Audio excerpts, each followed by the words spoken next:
शिक्षा और संस्कृति की आवाज जानी पहचानी उत्तराखंड मुक्त विश्वविद्यालय आपके लिए लेकर आया है 91.2 एफएम पर बदलते शहर की धड़कन हेलो हल्द्वानी।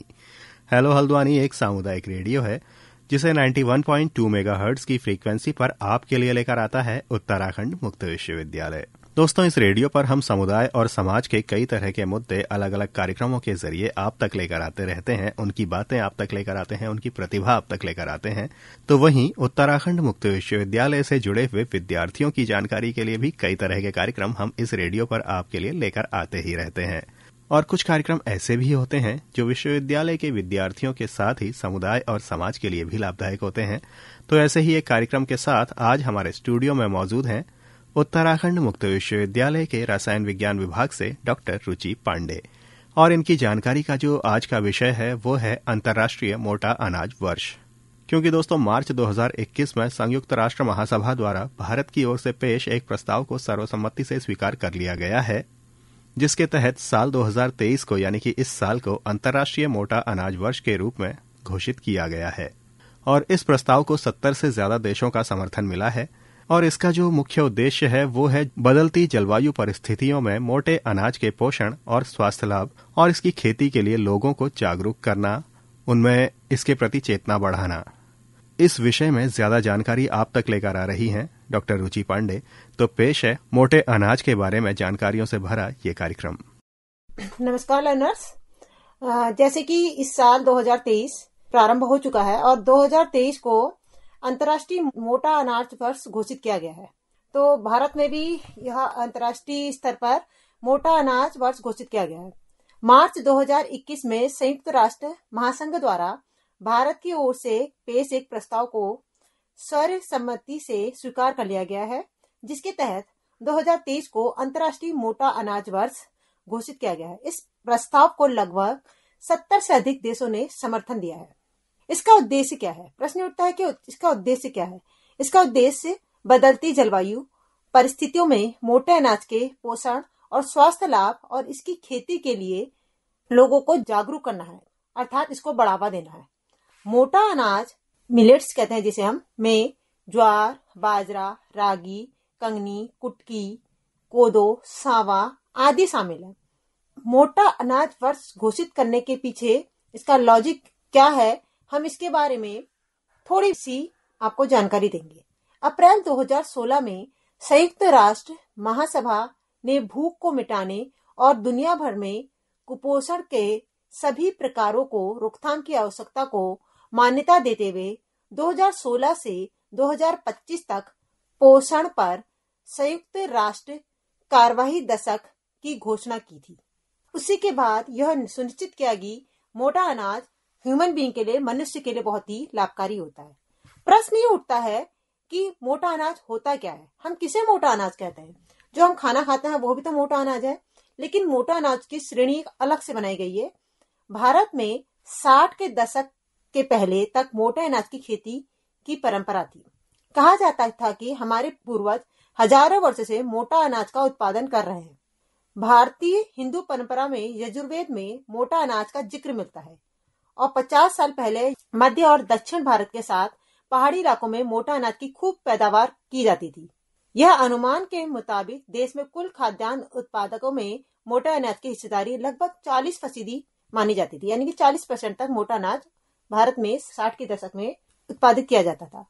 पिछले दिनों आयुष मंत्रालय के एक कार्यक्रम में प्रधानमंत्री मोदी जी ने भी मोटे अनाज की खेती के लिए किसानों को प्रोत्साहित करने पर बल दिया। पीएम मोदी बोले, आज हम देखते हैं कि जिस भोजन को हमने छोड़ दिया उसको दुनिया ने अपनाना शुरू कर दिया है और जौ, रागी, ज्वार, कोदो, सामा, बाजरा, सावा ऐसे अनाज हमारे खान पान का हिस्सा हुआ करते थे, आज हमारी थालियों से लगभग गायब हो गए हैं। अब यह पोषण आहार पूरी दुनिया में एक डिमांडिंग के रूप में है। पीएम मोदी के इस बयान के बाद ही देश में एक बार फिर से मोटे अनाज पर चर्चा शुरू हो गई। तो आखिर मोटा अनाज जब बीच में हट गया था तो मोदी जी ने आखिर ऐसा क्यों कहा कि यह मोटा अनाज हमारे लिए बहुत ही फायदेमंद है और इस पर चर्चा शुरू कर दी गई? इसका कारण क्या है? देखिए, कुछ मोटे अनाज में उपस्थित केमिकल जो मनुष्य के लिए बहुत ही लाभदायक होते हैं, मैं उनके बारे में हल्की सी जानकारी दूंगी आपको। जैसे कि पहला मोटा अनाज मैं जो ले रही हूँ वो है ज्वार। ज्वार में उपस्थित केमिकल जो हमारे लिए बहुत ही लाभदायक है। ज्वार प्रोटीन का प्रमुख भाग प्रोलीमिन, जिसे हम कफिरिन होता है, इसे खाना पकाने पर पाचन शक्ति कम करने की एक अनूठी विशेषता होती है, जो कुछ अन्य आहार समूह के लिए स्वास्थ्य लाभ हो सकते हैं। खाना पकाने पर यह प्रोटीन अन्य प्रोटीन की तुलना में काफी सुपाच्य होता है और कुछ अनाज आहार समूह के लिए स्वास्थ्य लाभ दे सकता है। ज्वार में उपस्थित जो प्रोटीन होता है वो बहुत ही लाभदायक है, सुपाच्य होता है, कह रहे हैं। यह protein fibre, thiamine, riboflavin, folic acid, carotene से भरपूर होता है। साथ ही ज्वार पर्याप्त मात्रा में आयरन, जिंक, सोडियम के साथ पोटेशियम, फास्फोरस और कैल्शियम से भरपूर माना गया है। इसी तरह से दूसरा मोटा अनाज के रूप में मैं जौ के बारे में थोड़ी सी आपको जानकारी दूंगी। जौ प्रोटीन, कार्बोहाइड्रेट के साथ कैल्शियम, आयरन, मैग्नीशियम, फास्फोरस जैसे मिनरल से समृद्ध होता है। साथ ही इसमें vitamin C, thiamine, riboflavin, niacin जैसे कई विटामिन पाए जाते हैं। इसे संस्कृत में यव कहते हैं और यह भारत, अमेरिका, जर्मन, रूस जैसे अधिकांश देशों में उगाया जाता है। हालांकि गेहूं और धान जैसे मुख्य अनाज की तुलना में इसकी लोकप्रियता थोड़ी कम है, लेकिन स्वास्थ्य की दृष्टि से बहुत ही लाभदायक माना जाता है। जौ में vitamin B complex, iron, calcium, magnesium, selenium, zinc, copper, protein, amino acid, dietary fibres, vitamin, antioxidant की भरपूर मात्रा पाई जाती है, जो सेल्स की स्वास्थ्य और ग्रोथ में मदद देता है। इसमें फोलेट, आयरन, सोडियम और विटामिन बी कॉम्प्लेक्स पाया जाता है। अर्थात कह सकते हैं कि यह पोषक तत्वों से भरपूर होता है। यह नाश्ते के लिए एक परफेक्ट मील के रूप में माना जाता है, क्योंकि इसमें फाइबर्स और मिनरल्स की भरपूर मात्रा उपस्थित होती है। ये आपके दिन भर में एनर्जी के लिए बहुत अच्छा नाश्ते के रूप में, ब्रेकफास्ट के रूप में माना गया है। इसके नाश्ता कर लेने से यह शरीर में पूरे दिन भर संतुष्टि महसूस कराता है। जौ में जो मैग्नीज होते हैं यह खुश और ऊर्जावान महसूस कराते हैं तथा नर्वस सिस्टम को कंट्रोल करता है, शांत रखता है। अगर जौ को रोज के आहार में शामिल किया जाए तो यह एक औषधि के रूप में माना गया है। तीसरा जो आपका मोटे अनाज के रूप में लिया गया है वो है रागी। जाड़ों के दिन में रागी बहुत ही प्रमुख मोटा अनाज माना गया है। अगर आप अपनी हड्डियों को मजबूत करना चाहते हैं, अर्थात कह सकते हैं कि आर्थराइटिस से बचना चाहते हैं, तो रागी के आटे की रोटियां खाइए। इससे हड्डियां मजबूत होंगी, ब्लड शुगर कंट्रोल रहेगा, ब्लड शुगर के साथ साथ ब्लड प्रेशर भी कंट्रोल में रहेगा। रागी स्किन को लंबे समय तक यंग बनाए रखने के लिए एक अद्भुत औषधि के रूप में कार्य करता है।